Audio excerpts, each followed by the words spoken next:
and welcome to the Rugby Bits podcast. We've got a preview podcast today. We're going to be talking about the New Zealand South Africa game that's happening on Saturday.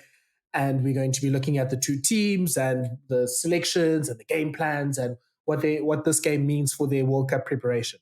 We have brought a special guest with us, Angus, who is at Analyst Gus on Twitter. He's really, really good with the numbers and the stats with rugby. He's a really good follow. He'll definitely make you smarter. And we've definitely made sure that we get a bit more brains into the podcast because, Eddie Jones really had a go at South African journalists for being smart asses. So we need to get a bit more analytical skill and smarts into this podcast. So Angus, welcome. Thank you so much for joining us. Thank you guys for having me. I'm looking forward to hearing everyone's insight on this All Blacks South Africa game. Perfect. Angus, let's just start with you and just get the ball rolling. So South Africa announced their squad on Tuesday, and pretty much maybe somewhat surprising with regards to some players that made the trip that didn't play. But this is essentially the best team available in at least most of the positions. Is there any surprises that you had? Any players that you thought that you see that you're like, oh, I'm very keen to see how they go on Saturday?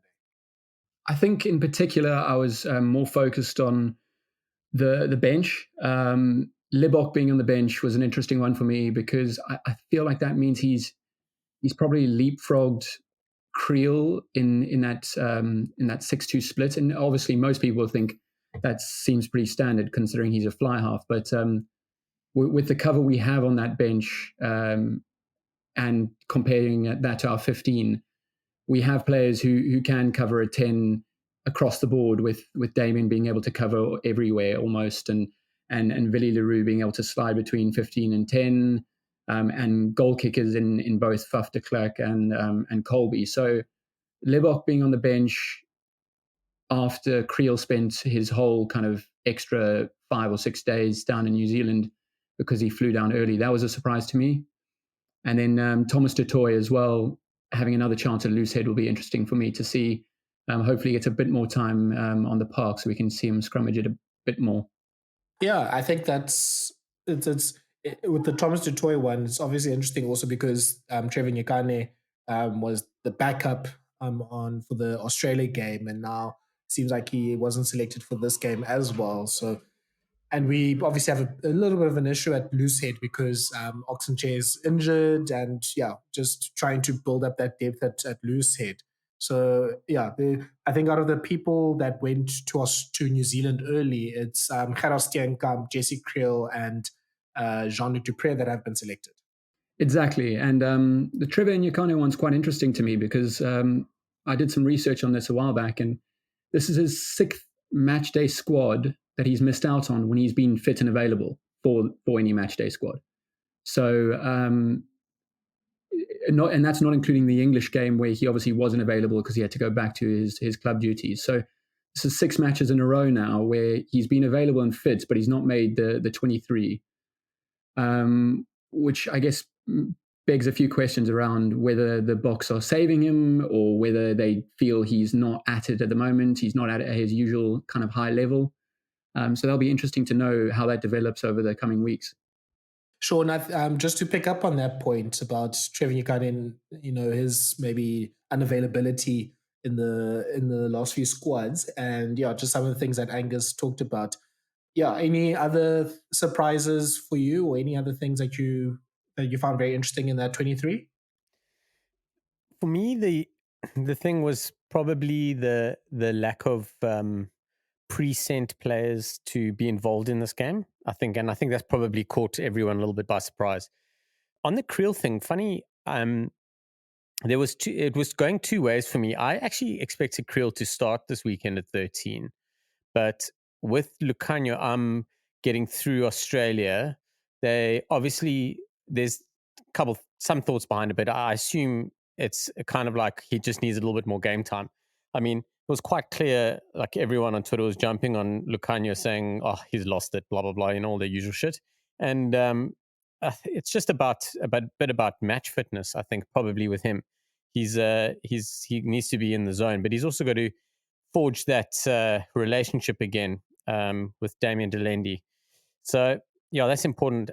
I think Trevor Nyakane actually interests me quite a bit, and I didn't realize that it was six match day squads. Angus, that's a great bit of intel. But for me, I watched him a little bit for Racing, and he played a fair amount. He played a lot. It seemed a lot more, or definitely played a lot more towards the end of the season than Warwick Haaland did, for example. But he didn't quite seem to be the Nyakane that we remember. And coming back from injury, and perhaps obviously knew everything in Paris. So I'm hoping, and I'm probably more holding thumbs than anything, that his exclusion at the moment is more a fitness kind of thing or match readiness space, where I think they're just working him. Same with Elton Yanchis, whether he's in the mix or not. I think and Herschel perhaps is just really just working the guys, getting them fit and ready, and just make sure that they're in like sort of showroom condition before it's time to before or in case they have to get involved.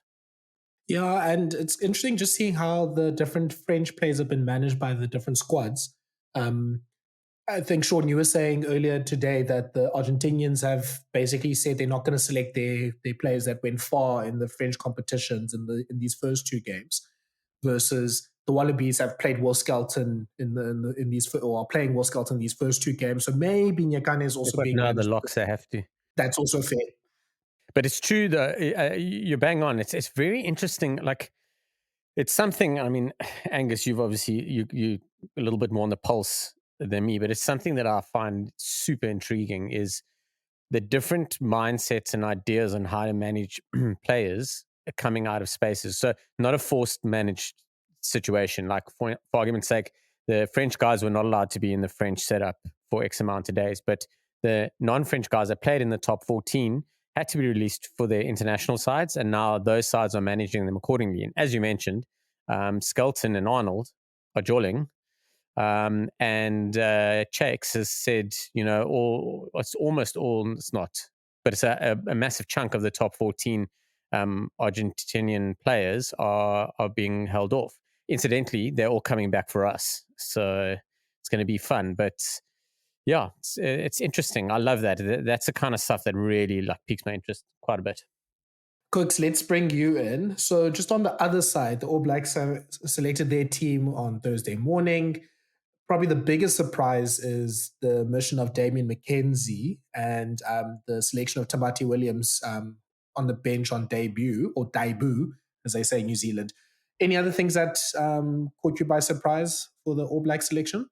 I think, the McKenzie one was a big one. I loved Rian's tweet today that said the Boks will drop Kirtley and then the All Blacks won't play D-Mac. So sort of like for like changes there. But I think this All Black side is probably as close as they are to full strength. I mean, Barry Bar, Sam Whitelock, and Antonino Brown. I think Antonino Brown would have been in that side where you'd have taken Eno's place on the bench or you'd have started. So, yeah, I think it's as strong as an All Black side that they have. Again, it's. I think the All Blacks is definitely answering a few questions like, is Frizzell the right guy at 6? I'm a massive Luke Jacobson fan. I always wanted to be involved in the mix. And is Richie Mo'unga's probably, he ended the season last year as the starting 10. And how they're going to go again with Mo'unga, Barrett at 12 and then Boden Barrett at 15. I think those are the questions they have. I think also even like someone like Caleb Clark on the bench also, I thought that was a bit surprising. I think their firepower in the back to sort of, it was very interesting. I think the hard thing with Mackenzie is the fact that obviously he sort of plays 10 and 15, and then you're looking at someone like, you have 2 10s in Mo'unga and Boden Barrett, so they probably felt that they probably needed something explosive in terms of Caleb Clark off the bench. And obviously a centre cover. But yeah, I do think it's a very, very strong All Black side, and it's probably as that could be their starting 15 at the World Cup. So yeah, it's going to be a very, very interesting game. You can sort of see the difference. Like I said, in boxing they say styles make fights, and you can sort of see that in the weekend. And someone like Tamati Williams, I think it's definitely trying to find a way to combat the bomb squad, because I mean, Thomas du Toit is not a small man, and you look at the guys coming on the bench for Nzakok as well. I think they definitely want to have an extra bit of size to counter the Springbok pack coming off the bench. And listen, it's the toughest test for Thomas du Williams that is definitely thrown in the deep end. Your test debut against the Springboks, but yeah, I think this is one of the few times that I'm not going to fight Ian Foster, and I feel like it's a very, very strong All Black side. Yeah, I think it's very hard. I mean, I think I've also been quite negative on Ian Foster, but yeah, it's quite hard to fight, a 40-point victory away in Argentina, and he's stuck with mostly the same side. So, I mean, we'll now see, and we'll have a lot of questions that are going to be answered, I think, on Saturday about at least some of the selections that were done and started even last year in that game against the Springboks at Ellis Park. But let's just move back to the Springboks quickly. Angus, I think looking at it from a World Cup angle, the match on Saturday, is it Thomas du Toit that has the most to gain from a good performance on Saturday? Scrumming against Nepo Laulala, who's probably the one thing that he's selected for is a scrummaging. So it's, as decent a test as you'll get from a player off the bench. Yes, absolutely. And if we are going to take 5 props to the World Cup, and that's assuming that Ox comes back fit before the World Cup, we're going to need that swing prop. And as I mentioned, with what's been going on with Trevor, we will need that swing prop to be either Thomas du Toit or Trevor Nyakane. So if Trevor's not getting game time and he's either being managed or he's not in form, you would think that this is a huge moment for Thomas to take his chance to get into that World Cup squad, because he only made it last World Cup due to a Trevor injury. So this would be a chance for him to actually go on his own right this coming World Cup. Sean, anyone else that has a lot to gain from a good performance on Saturday from the Boks side? I'm really looking at Manny Libbok. The conversation and things around for me. So I really look at this as Jacques Nienaber having to decide how Damian Willemse deals at 10, and that's going to make massive impacts. That's going to impact Libbok, and it's going to impact Jantjies. Because so the one thing is I've been saying for a while, like, if Libbok's going to the World Cup, he needs to be getting all the minutes. So this now bringing Willemse in to start at 10, and we started him at 10 for 4 or 5 games last year. It was a mixed bag. I think he needed to get used to what we needed, and the team needed to get used to him. So there's interesting stuff happening there.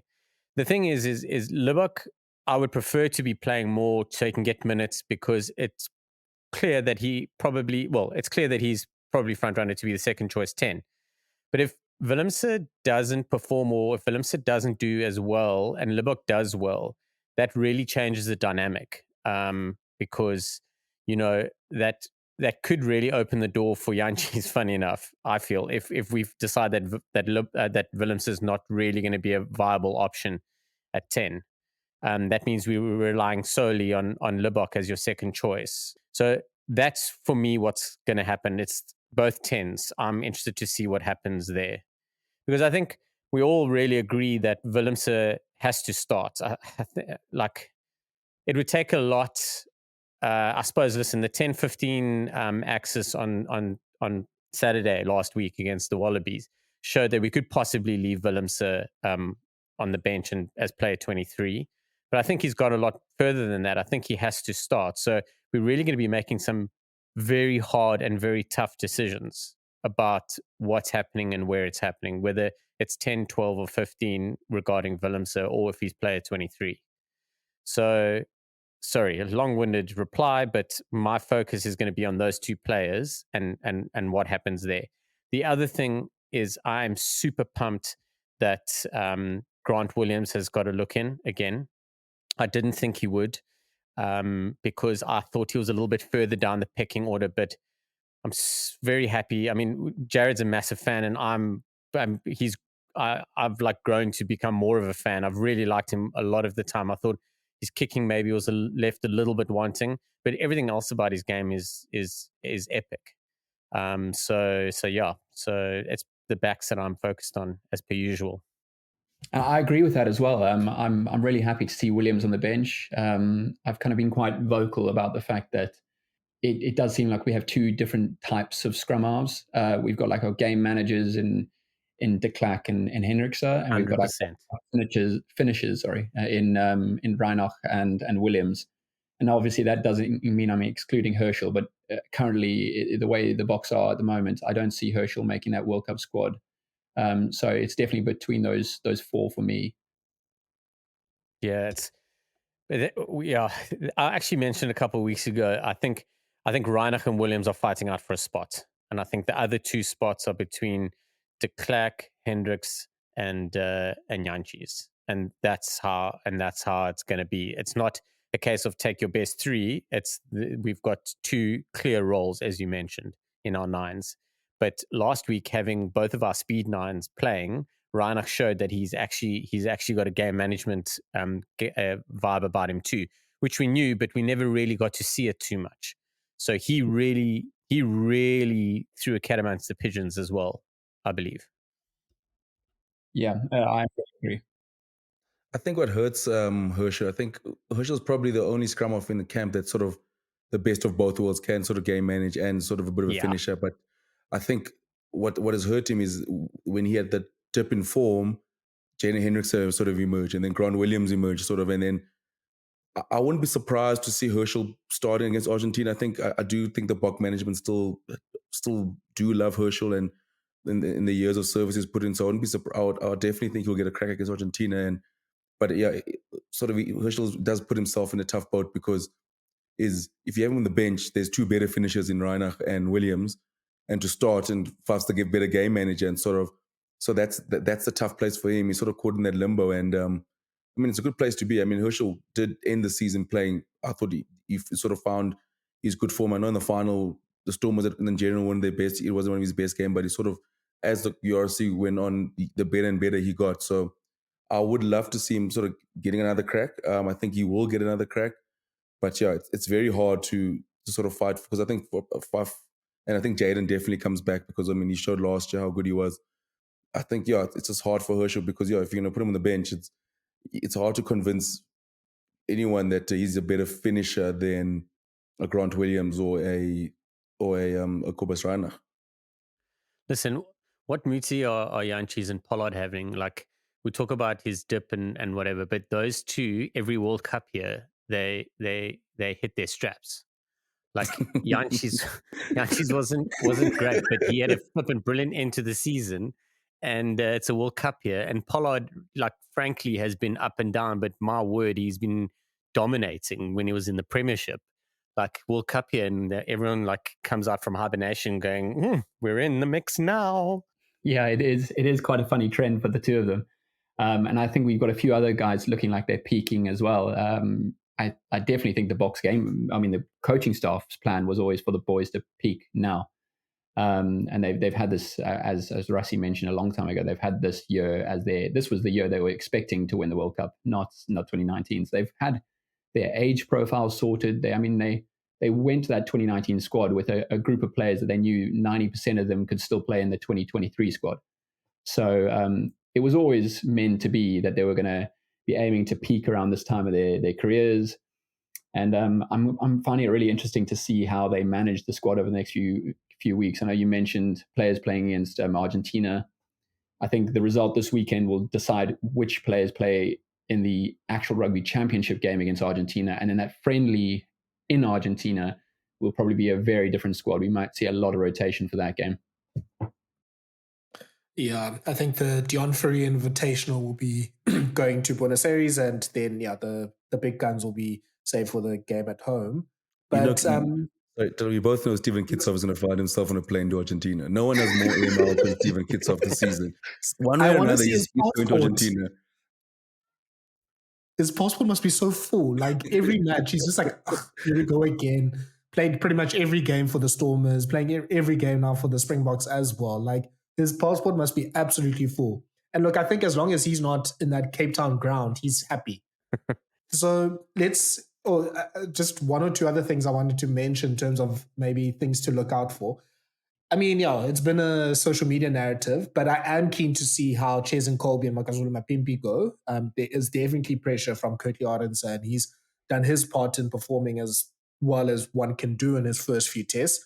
So Kolbe and Mapimpi have not something to prove, but just they have to just show that they're the standard and show how good they are, because three will have to fit into two in our best team. And Arden has definitely made the argument in the games this year and last year that he should at least be a consideration for those squads. And I think there's little battles happening between Kwagga Smith and Dwayne Vermeulen, because I think one of those two will be our player 21, basically, in that 6-2 split. So Kwagga obviously can cover pretty much 6, 7, and 8. We know how good he is. We know the impact that he has. He can cover the wing as well.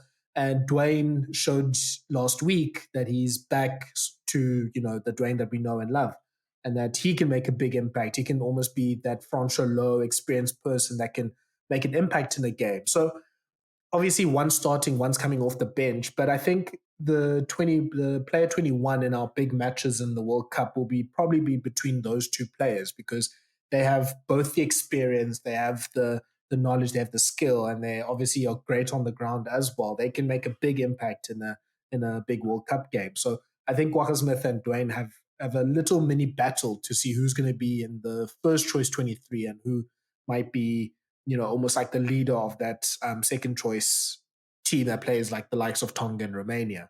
So I'm keen to see that.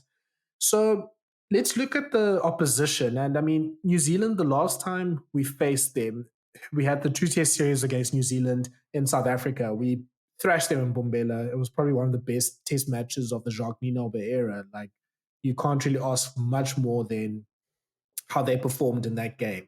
Then in the second test, they faced us in Ellis Park. It was basically, if the All Blacks lose, Ian Foster has to stay in South Africa. He doesn't have a job. Scott Robertson was ready. It was going to be the end of the end for everything. And they pulled off a really good performance at Ellis Park, and they pretty much almost, in a way, outran the Boks. They just ran them to a standstill, and they played pretty well. And this was the start of, the team that we see now. They stuck with Rieko Ioane at 13. They stuck with Richie Mo'unga at 10. They stuck with Shannon Frizzell at 6. They played Ethan de Groot and Terrell Lomax up front with Samasoni Takiaho. And they had these players that now are, quite key members of the team. And I mean, New Zealand has had a bit of an up and down last few test matches after that. They've won most of them. They only drew against England at the end of the year tour. And it's interesting to see how they've developed from that start. So let me start with you, Kooks. When you look at the All Black team and like how they've gone the last few years, and now they're coming to this match and coming a bit full circle, what's impressed you the most about the changes that they made at Ellis Park that have carried on to now? And that also includes they later changed to Jordie Barrett playing in the midfield as well. I think the big thing, I look at the side on the weekend. That side is definitely a side that's catered to beat the Springboks the way they play. I mean, I've always mentioned, especially for the All Blacks, and the way the Springboks defend and the amount of pressure they put on you, the Springboks take a lot of risks on defense in terms of the way with the press. And I always felt to get around that press, you got to be willing to be brave in ball in hand, be willing to lose 5 meters to gain 20, 30 meters, 3-4 phases later. And the All Blacks sort of have filled themselves with playmakers and with Mo'unga at 10, Jordie Barrett at 12, and then you have Beauden Barrett at 15. So I think that the more ball players they have, I think their biggest strength is always been their skills and their ability to outrun most opponents. And I think with Ian Foster, he's sort of leaning towards that, and I think he's leaning to very playmaker heavy sort of offense and allowing the forwards to crash. And you could see against Argentina, there's a lot of tip passes, a lot of passes behind, hitting the forwards, and they hit the 10 behind him. So I think for me, the All Blacks, they're sort of stuck. They're sort of gone like 2009 All Blacks, where they're almost running everything. But now you have someone like Beauden Barrett who kicks very well. They've kicked slightly better, but I think they've definitely gone an approach of just trying to outrun the opposition. I think, and you look on the weekend, I think when they play a side like the Springboks, they definitely can get around the Springboks, and they back themselves to get around the Springboks. And I think the All Blacks do also feel that if the game does go to a shootout where each side scores 25 points or more, that's how they can beat the Springboks.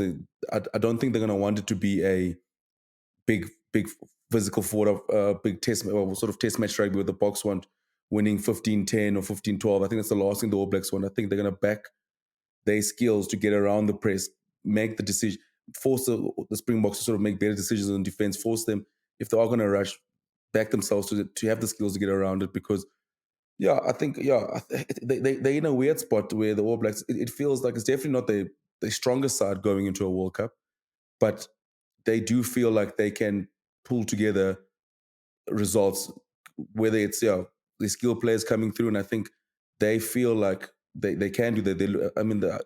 You look at the pool stages also, like they could get in the Boks or Ireland. The Ireland one's obviously tough because Ireland sort of just tends to break them down and sort of use the All Blacks chaos against them. But I think it's a weird place. Like, it's as strong as the side is, that there are so many kinks in their armor. There are places where the Boks can hurt them. There are places where many teams can hurt them. But I feel like they sort of feel like they can get around most teams and sort of try and win games by almost like a sprint to 35 points. And I think that's sort of the way they've set up, and the way they set the backs up with Jordie Barrett. And I think Jordie Barrett is going to make a massive difference, because you could see with Havili at 12, they sort of do go there. But I think with Barrett's size, he's slightly bigger.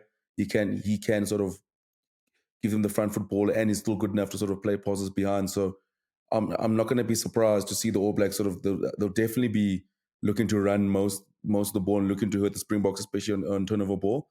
And I think for me, I think that's sort of the best way for them to go forward.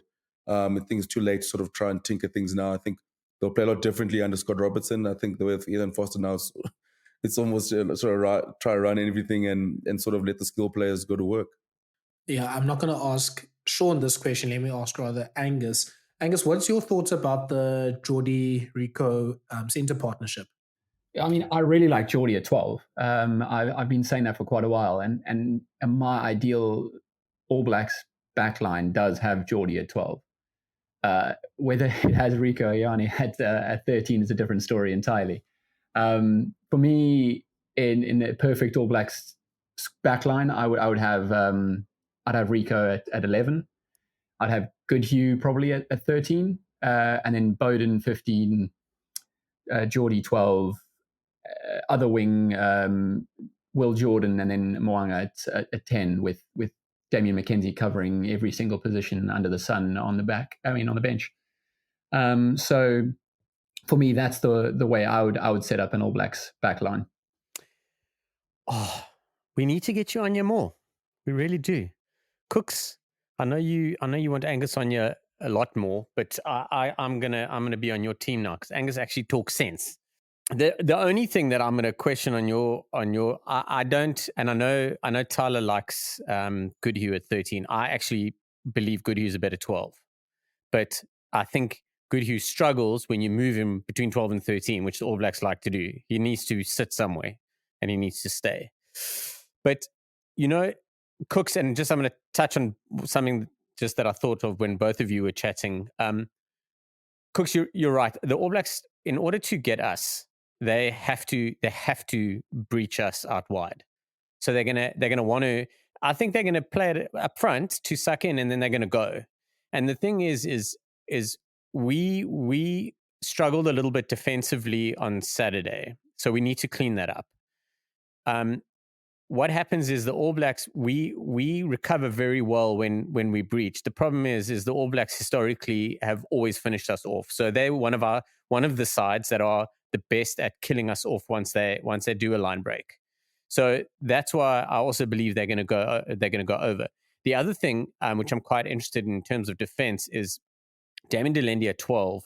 He's the best. The way that we push up with our 13 and our wingers pushing up is essentially what happens is if they miss the tackle, we the whole plan of our defense is that we make that tackle before they reach the gain line. So if a winger beats Mapimpi who's shooting, he's still generally brought down before the gain line. That's what a lot of people haven't seen.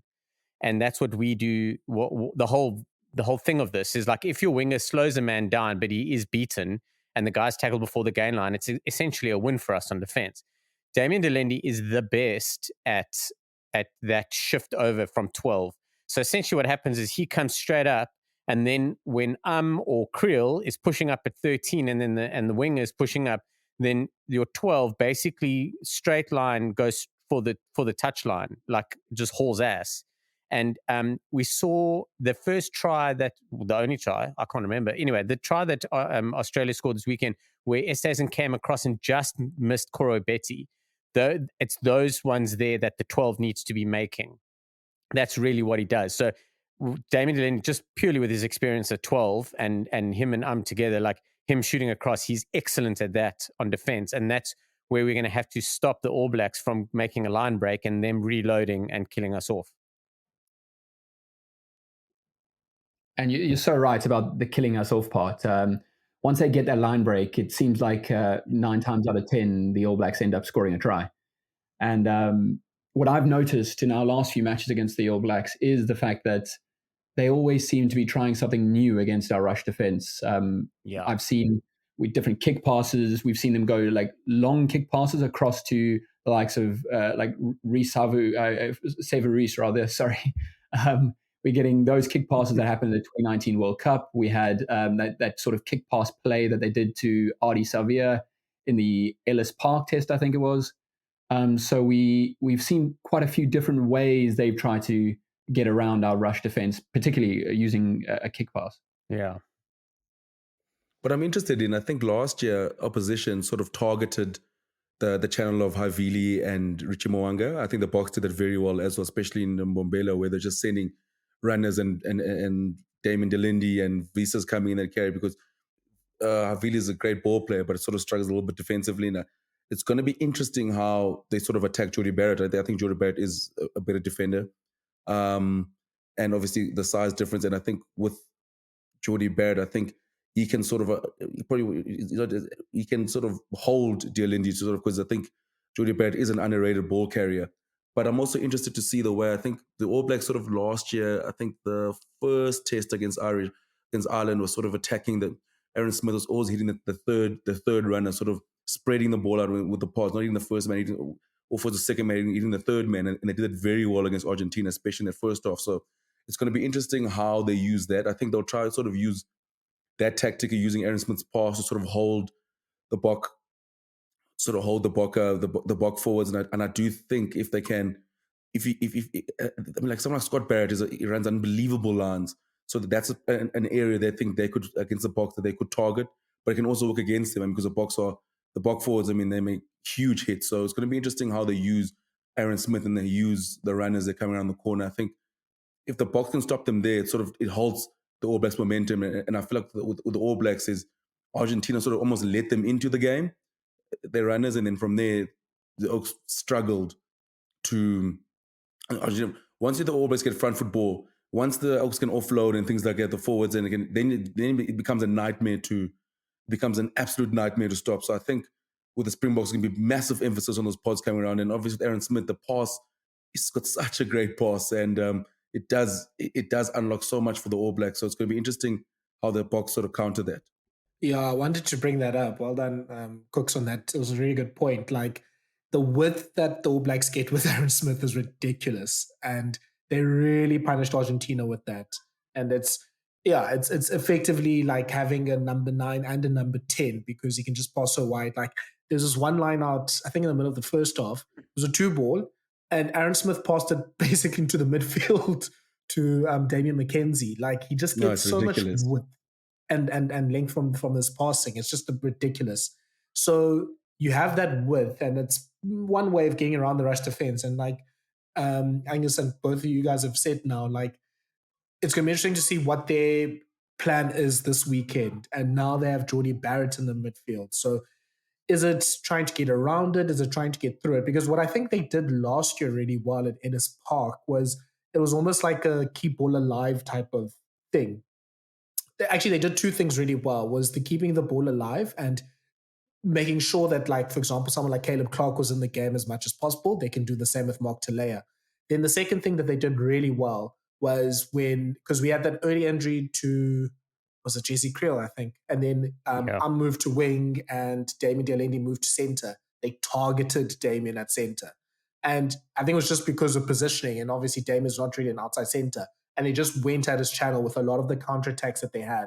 And pretty much anytime they got a counterattack, as I think 2 of their tries was 20, they ran from the 22. They went straight there and they went with as much width as possible. So I guess that's the one thing that maybe Ian Foster is making me come around to, is maybe having the almost 3 playmakers with Monga or David McKenzie at 10, Bowden at 15, and Jordie at 12, and then having Aaron Smith as your 9. You can just get your ball as wide as possible. And having the level of finishers that the likes of Narawa and Talea and Clark are, you can get a lot of meters from that. So interested to see that. And like Cook said, also the interplay with like the forwards and the good ball carrying, the likes of, we know how good Xavier is out wide. We know how good Scott Barrett is in the middle, and Brodie Retallick as well. So I think that'll be it'll be.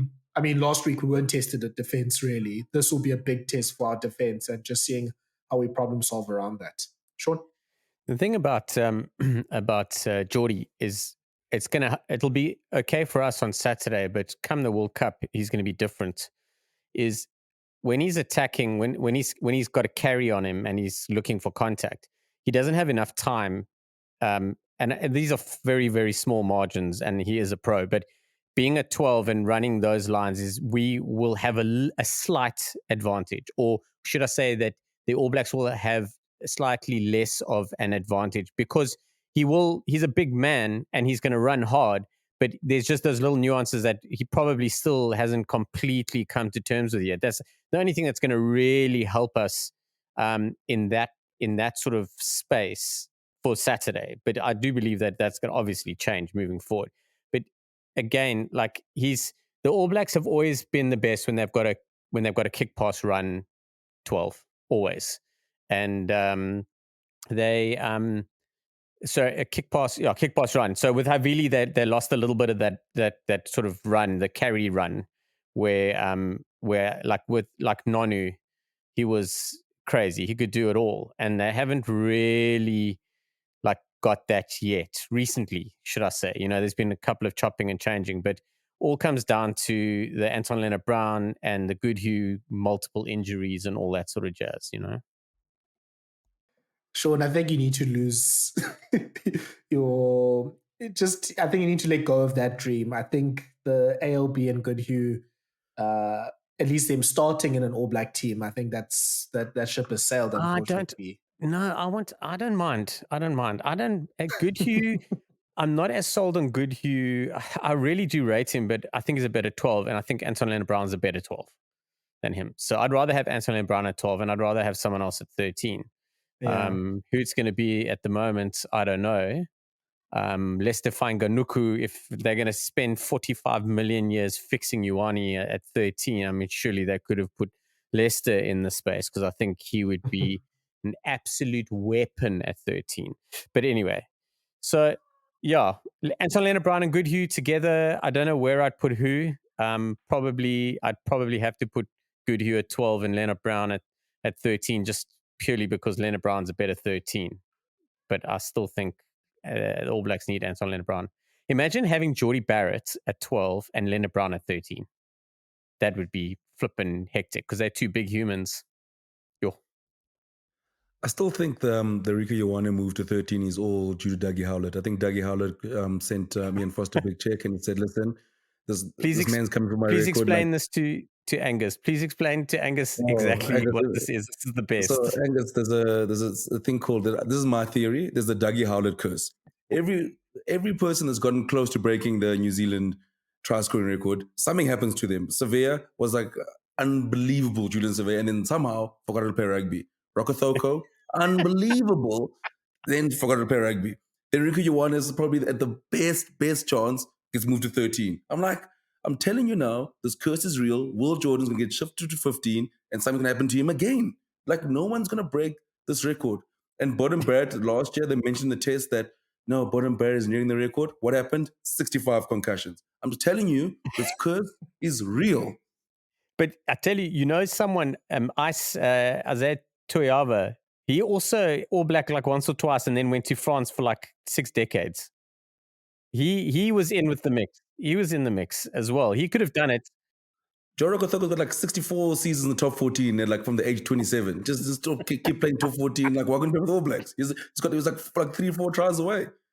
Guys, this curse is real. I'm telling you now. Yeah, and unfortunately, Will Jordan's now facing just a random concussion issue. It just came out of nowhere, and I think that proves Cooks' theory. Looking up front, and I think these are some of the questions and maybe possible weaknesses that the All Blacks have, or things that they can answer on Saturday. And I really want to look at Ethan de Groot.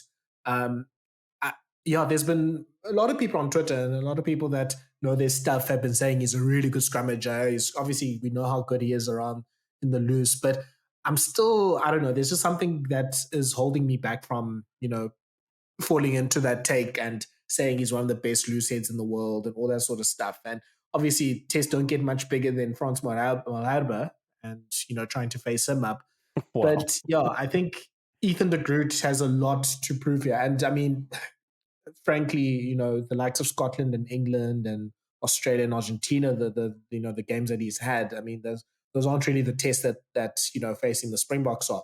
So I'm really looking forward to seeing how him and Lomax go, and if they can, at the very least, I think for most teams, all you want is parity, or at least not to be dripping penalties the whole time when you go up front.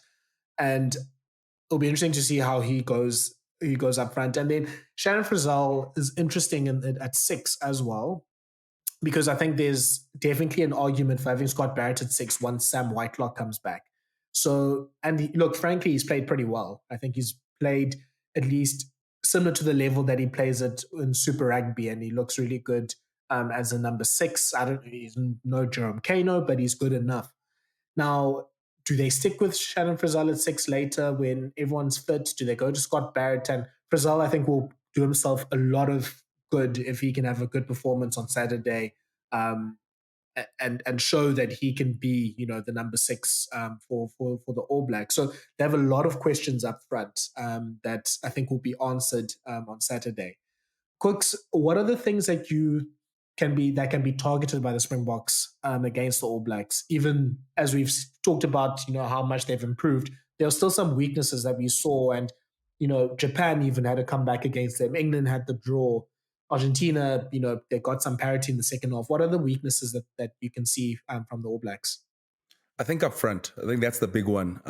You look at the box bench, I know the always have a bomb squad, but I think you look, especially Saturday's one, it's definitely going to be an upfront assault. I think the Springboks will definitely back themselves to get their ascendancy, set piece, scrum, and then obviously just sort of carries and just sort of hitting the All Blacks back. I think that's the big one. I think the All Blacks, their big struggle now is sort of when the games, you look at England, when the games do get close, to get niggly, and sort of where you need proper test match rugby where it's wearing down a team. I think the Springboks, I think they'll probably resort to type A game plan where it sort of suffocate the opponents and sort of try and just suffocate and put good kicks in. I think you look at someone like Mark Talia, is probably not the greatest or under the high ball, and they can still also target someone like Bodum Barrett. I mean, Bodum Barrett can pretty much do everything on a rugby field, but they can still sort of will look to put him under pressure with bombs. But I think someone like Mark Talia, it could be a long day. I think they're definitely looking to target him with I wouldn't be surprised to see a heap of eyeballs coming his way. And I think the Springboks, I think the way they play, sort of as much as the way the All Blacks play is the best way to beat the Springboks, the way the Springboks play is one of the best ways to beat the All Blacks. And I think the Springboks will be looking to sort of to suffocate the opponent, sort of that's, as Jared said, that slow poison and just wear them down. And because I think with the All Blacks, especially this All Black side, is once they get worn down, once they get put under pressure, the small errors start creeping in. They sort of overplay their hand. They try and force things, and I think that's where the Springboks want them to be. When they once sort of like Mbombela's case in point, I think the way the Springboks played there in Mbombela is sort of going to try and replicate that, and I think that's where they were looking to sort of target the All Blacks.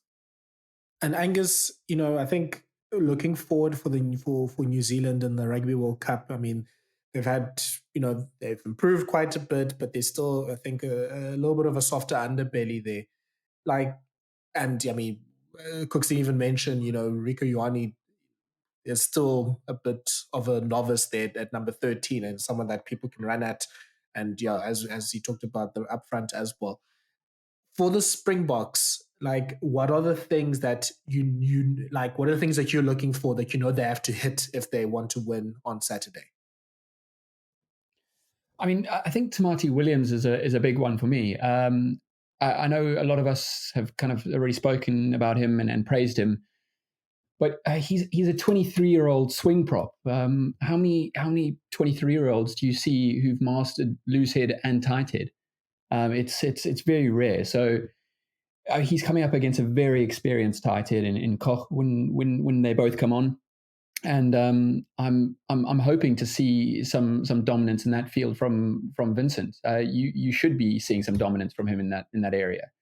It'll be interesting to see how Tamati goes over his career, and to be a swing prop, a genuine swing prop at 23 is quite an achievement. But I think we can target him when he comes on off the bench. If he comes on off the bench, I mean, you never know with the All Blacks. Sometimes they don't even empty their bench. And we will have to wait and see on that. But I think that's a definitely area to target. But they'll be thinking the same thing about Thomas du Toit, to be fair. Yeah, and we'll have to see how it goes up front there. Sean, just one more thing about these matches. I mean, the last 6-7 years with when Rassie Erasmus came. I mean, the South Africa New Zealand games have been a 1-point South Africa win, a draw, a New Zealand win in the World Cup by less than 7 points. Then New Zealand wins by a few points in the 100th Test match. South Africa wins the next week.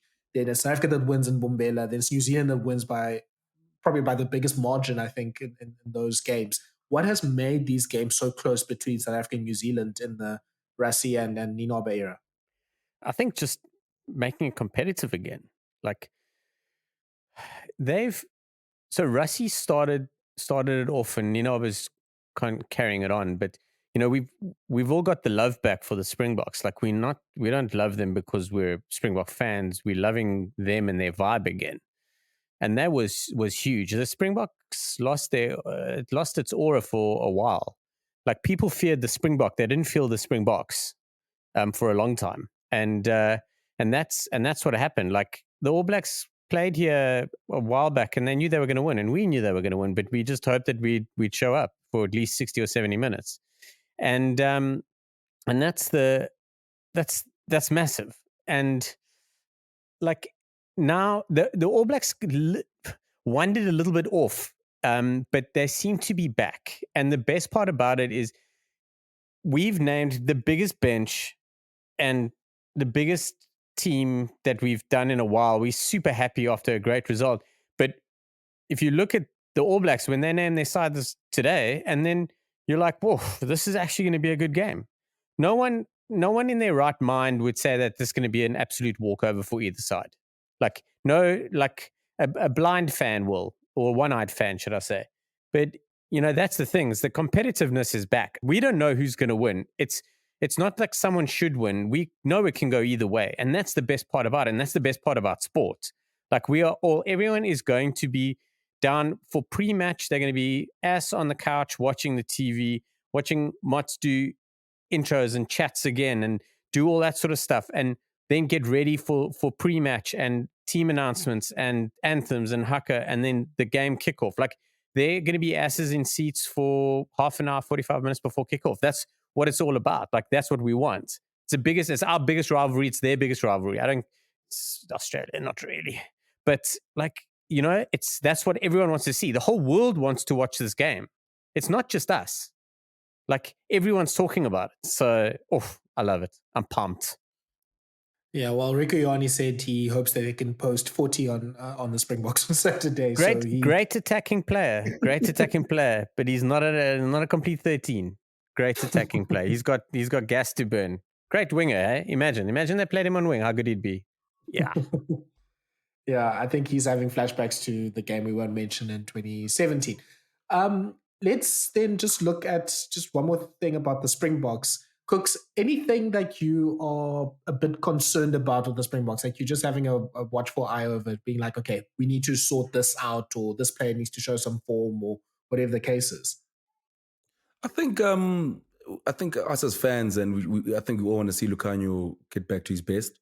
I know obviously he had the injuries and obviously even if he didn't get injured, he still had a longer break because the Sharks decided to lose every quarterfinal they were in the season, so he'd have been off regardless. So, but so like I think for him, it's sort of getting back to his best, and I think this game last week as well, glimpses of how good he is, and I think the weekend, I think we want to see him get back to his best. The All Blacks probably still have nightmares after how we ripped them to shreds last year in Ellis Park. So I'd love to. For me, the biggest thing is just, oh, geez, he was amazing. Hey, but yes, like I still want to. I think the missing link now. We've seen like Dwayne Vermeulen get back to his best, and we've seen the Oaks who played last week step up. I think Lukhanyo is probably the missing link. And also just to see how the starters go. Someone like Jasper Visa, how is he going to go on the weekend, and Mostert and Kwaka and all the guys. So yeah, I think if we get Lukhanyo back to his best, and I think it will happen. I think he is one of the few guys also that just needs game time. He just needs to play rugby. But yeah, so I'm really looking for. I think he'll have a good game as on the weekend. I think he will be the Lukhanyo that we know, and yeah, I think that's my only one of the starters. The only one I'm really concerned about. I'm really, really wanting to have a good game from. Yeah, I wouldn't mind to see if the 3 penalties that we conceded on Saturday was, just a once-off thing because Australia was so bad, or, just an improvement on our discipline, because I think our discipline has trended downwards since 2019. We were pretty much squeaky clean on 2019 and we're probably one of the most disciplined teams in the Rugby World Cup. And then since then, it's been, pretty much yellow card every second match and 10 plus penalties and just getting on the wrong side of the refs. We don't even have to mention the incidents that have happened there, but hopefully we can see if the penalties can still be at that, even 7, 8, but yeah, nothing more than 10 penalties and nothing. Obviously that puts us at 14 men against New Zealand. I mean, that's pretty much the last team you want to be 14 men against. So if they can, the discipline can still be maintained. I mean, we only conceded 3 penalties on Saturday against Australia, which is ridiculous. If that can be maintained, that'll be really good. And I think, Sean, you've said, I mean, the defense sometimes has just been a bit, not ropey, but like, you look at the stats, you're like, oh, we missed a lot of tackles, but, that's almost a part of the design. But yeah, I think against New Zealand, you can't give them those sort of mini breaks and half breaks that we maybe do against other teams because they'll just tear you apart. What do you think, Sean? Yep. I think, yeah. Listen, there was a number of reasons for it. Just one thing, a number of reasons for the missed tackles, like the combos and first game back of the season and all that. But we definitely need to be at our best. The thing is with the All Blacks, they are currently at that sort of that seesaw stage. They're in limbo where if the pressure comes and they're under pressure early, then we can get over them. But if a game starts like it did against Argentina, where they're like, oh, this is an easy game, then they just build on that. And then you're in trouble. They all of a sudden become the unbeatable All Blacks that we remember. So we need to be tight on that. On that, I mean, how good were the Springboks on Saturday? We always have such a slow start, but that didn't happen. What the hell? Yeah, that completely surprised me. I was expecting, one of those like Slow Wales last year. Yeah, Wales last year type of matches of, we're sitting on the edge of our seats the last few minutes to get the win. But yeah, actually, Sean, you've actually brought me to, I think, what my hot take is if New Zealand needs this game more than South Africa, I think quite clearly, and if New Zealand loses, then I think we'll see a lot of changes happening for the Bledisloe Cup games, like maybe the end of like the center combination and change the front row and maybe Scott Barrett at 6 and all that sort of stuff. But if they win, we'll still stay with a team that I think most rugby pundits are still not 100% sure about, but the confidence that they'll get can really push them to maybe even go far in the Rugby World Cup. So this, I think, is almost a big swing match between either New Zealand having to start again from scratch somewhat with how they build their team versus them trusting this sort of group of 21 players and saying, you're the ones that are going to take us to the promised land. I wouldn't say they would win the World Cup after that, but I think they'll be in a lot better position than they would be if, this match goes really badly and it starts putting them in some doubt. I mean, the Boks know who their best 23 is. I don't think, even if we get beaten by 100 points, it won't change anything. But for New Zealand, this needs to be a win or like a really, really, really, really close loss. Otherwise, I think, planning has to almost start from scratch for Ian Foster. Angus, what hot takes do you have that you're wanting to launch, as a result of this game? I mean, I just agree with everything you said there. I feel like it's so spot on. The fact that, I mean, obviously it sounds very biased probably from us, but I don't think we don't need to win this game. We really don't need to win this game. Again, you mentioned we have Lukhanyo trying to get back to fitness. We've got some players being tested in sort of slightly different roles. I mean, we've got Kwaka kind of, he's going to be fitting in, and really he is just the backup to Sia. We've got Thomas trying himself again at loose head. We've got Damien again trying his hand one more time at 10. So we're testing out a few combos that aren't testing out because we don't know what our best team is. We're testing out in case our best team is injured. They, on the other hand, are rather in a different position where they're testing out players still to know who's their best 15 and their best 23. So we're in a very different position in that way. So I completely agree. That's like my hot take is basically what you said. Is this, no matter what happens between now and the start of the World Cup, everything, almost 99% of what we do as a Springbok team and coaches and squads is all contingency based, which echoes what you're saying. It's about making plans to try and plan as much as possible for the unplannable, try and put as much things in place that you can cover gaps if they come up in a game or if they come up ahead of a game, So yeah, that was my hot take. So pretty much same as you. Kooks, your hot take for the game? Scott Robertson to take over afterwards. No, I'm joking. Yeah. Didn't you say that exact same thing this time last year? Yeah. Well, to be fair, I mean, he already done his fittings for his blazer and already sent his mixtapes for his dance moves. But then obviously the All Blacks meant to win. But no, I think that's the big one. I think I wouldn't be surprised to see if All Blacks lose this weekend, they go full 2019, and then Bodden Barrett gets left at home, and then it's flipping chaos, and then Boyd Retallick's not playing anymore, and then it's like I feel like there's been too much good happening in New Zealand rugby at the moment. There's a high, there's a confidence which I don't like. Every single year since 2019 there's been chaos. There's been something. I don't know if the chaos will be them losing the Bledisloe Cup. I think, but there's something's going to happen to the All Blacks. It can't just be good times, and that Ian Foster doesn't thrive on good times. He thrives in chaos. So I think if they lose this weekend, I think Eddie Jones is going to be eyeing out that Bledisloe Cup just to shake things up in New Zealand rugby one more time. You need some spice, man. And I thought New Zealand would do it by having their first loss to Japan end of last year. They didn't, but then they delivered at the end of the year with that draw to England. So then I was like, oh, okay, that's a bit spicy. So yeah, it's either this.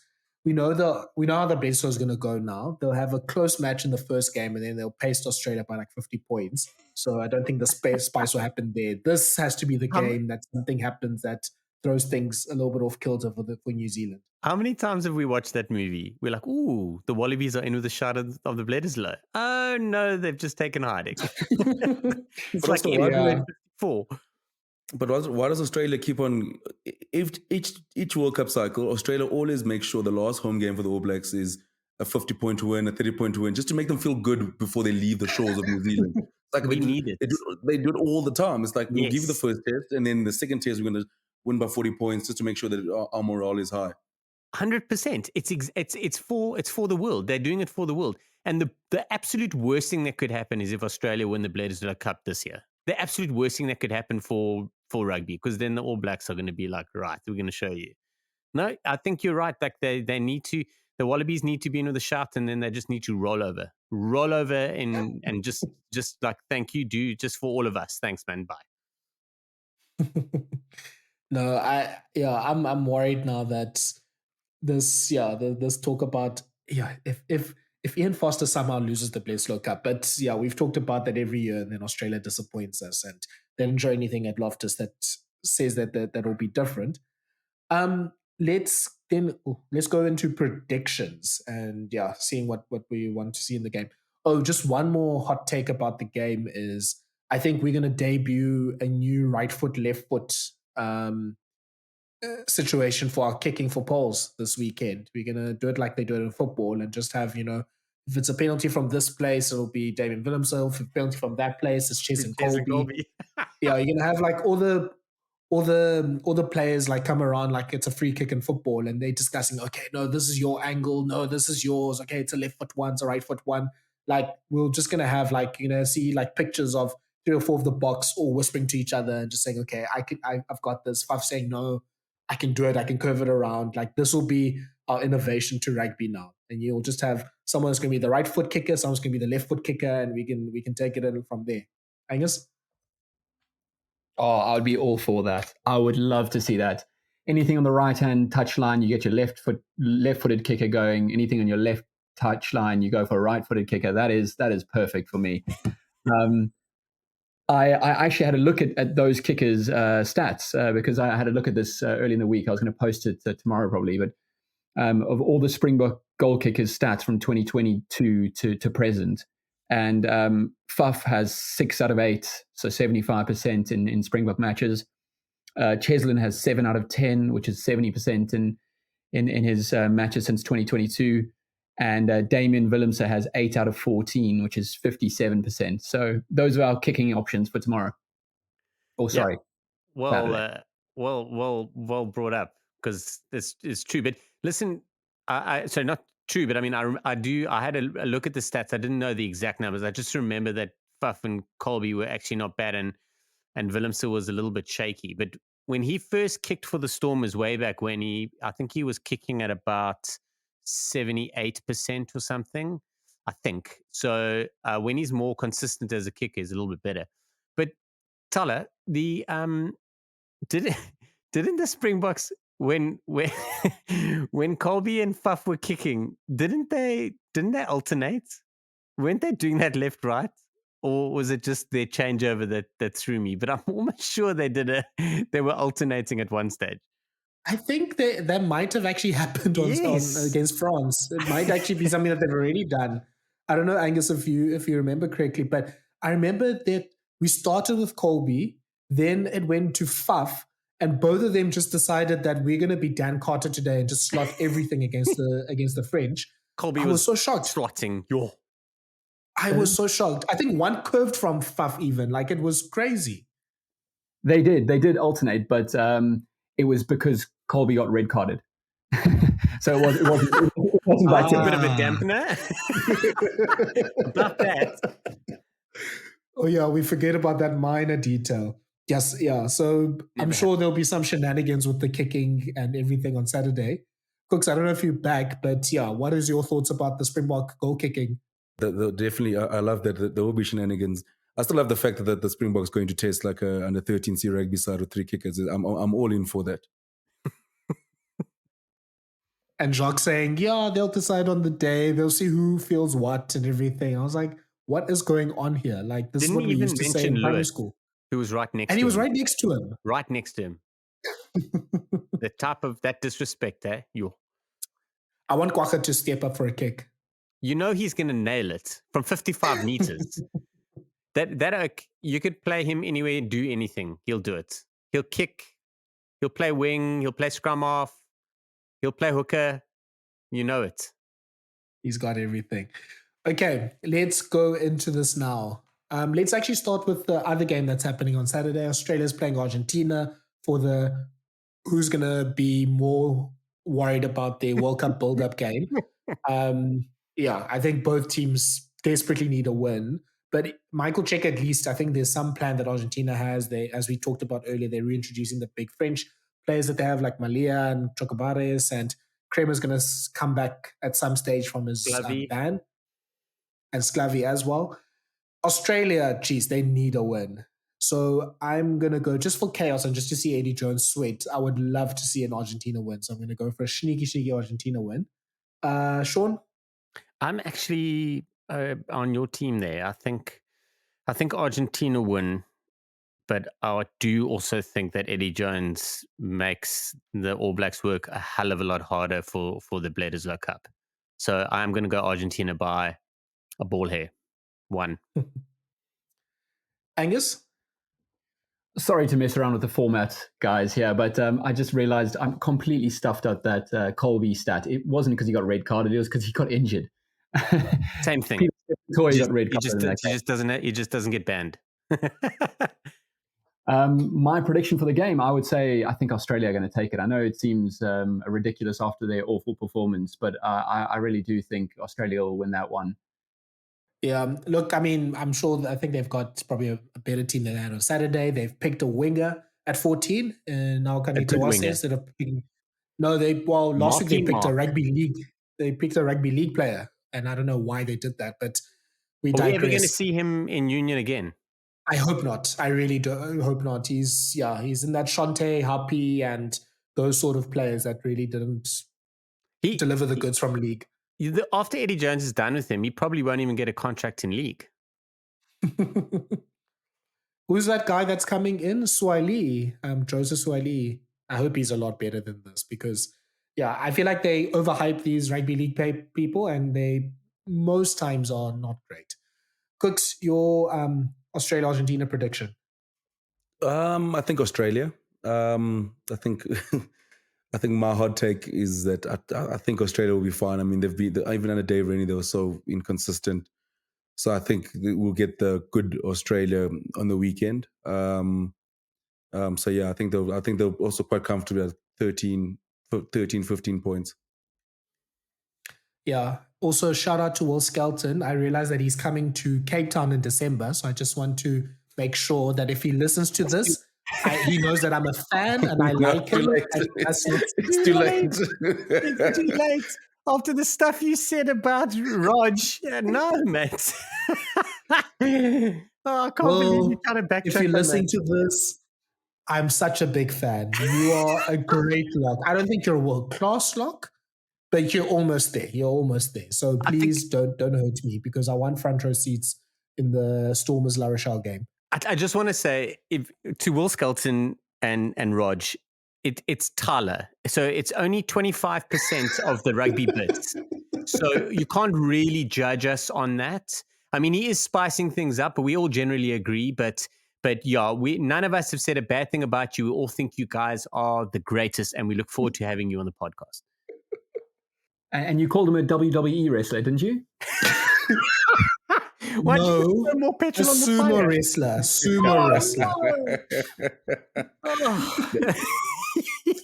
He did. Look, I'm just tired of like everyone going, "Oh, he's so great for in the top 14." Of course, that's where all these big people play, and they just dominate in that league. I mean, you need to do a little bit more than that. That's all I said. But now it's apparently an issue.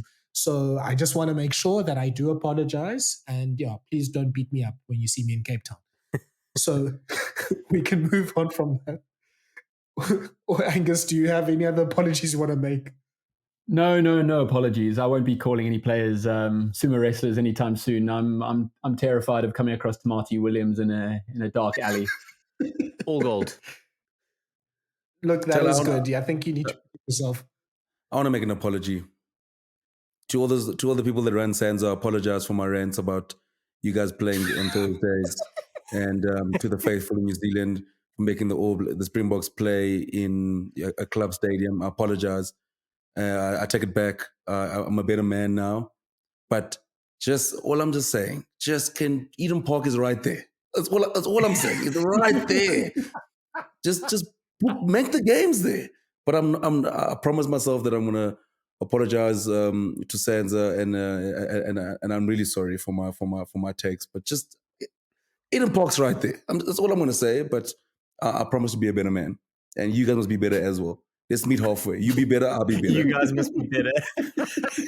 What a great ending. That's like an apology without an apology. I'm sorry, but you must be better. I think we're playing in some rugby league stadium. That's what Mount Smart is. I think the Warriors or whatever use it most times. So, and it's about at least a third or whatever smaller than what Eden Park is. So, yeah, that's how much they respect us, I think. I thought we had this big rivalry and that we love each other and it's the greatest rivalry on earth. And yeah, like Cook said, even the K10 would be nice. Like, just give us like something that's more traditional. Even go to Dunedin, run us off our feet in Dunedin rather. Like, yeah, I'm not a fan of going to the Mount Smart Stadium. Okay, let's actually get to this game. New Zealand versus South Africa. Angus, you can start us off. What's happening in this game? Oh, you've chosen the worst person. I hate doing Springbok predictions. I can't do these. I always feel like I'm so negative. I always go, oh, we're going to lose because I'm holding on to the hope that we win, and I just prove myself wrong. Join the club. I'd rather say All Blacks by 5 and then we win it, and I laugh at myself. Yeah, I think I'm probably leaning towards something like that as well. Just, I think, to balance expectations and everything. But yeah, also New Zealand, as Angus pointed out, they haven't won against South Africa in New Zealand since 2017. So yeah, I think we're probably due one now. And like both of those games in the 2018, 2019 were pretty much coin toss games. So I think, yeah, it probably swings back the other way. And that might be a good thing for the World Cup because it seems like these teams, it's I win one, then you win one, then I win one, then you win one. So it probably equals out later. Sean?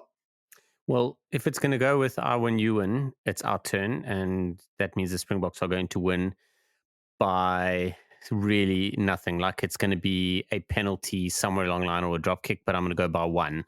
So I've picked both. A drop kick and a penalty from No, us? I'm just saying it's something like that. Something by 1 point, like somewhere along the line. It's going to be a late try to win it or whatever. But it's our turn, and we get to break a 5-year hoodoo, 6-year. So, yeah. It'll be our first win it'll be our first win in Auckland since 1939. Not at Eden Park, but in the greater city of Auckland. So I guess it counts. I mean, it'll force them to put it at Eden Park next time. If the All Blacks played us at UJ Stadium, I think it counts as well. Yeah. Okay, Cooks, you can finish this. You can finish this off. What's your call?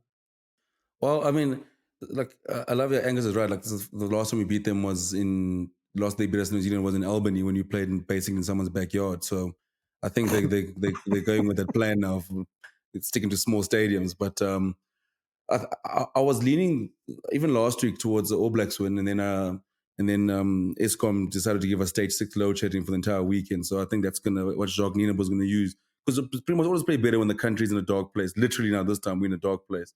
He's gonna use it in his speech. He's gonna galvanize the boys.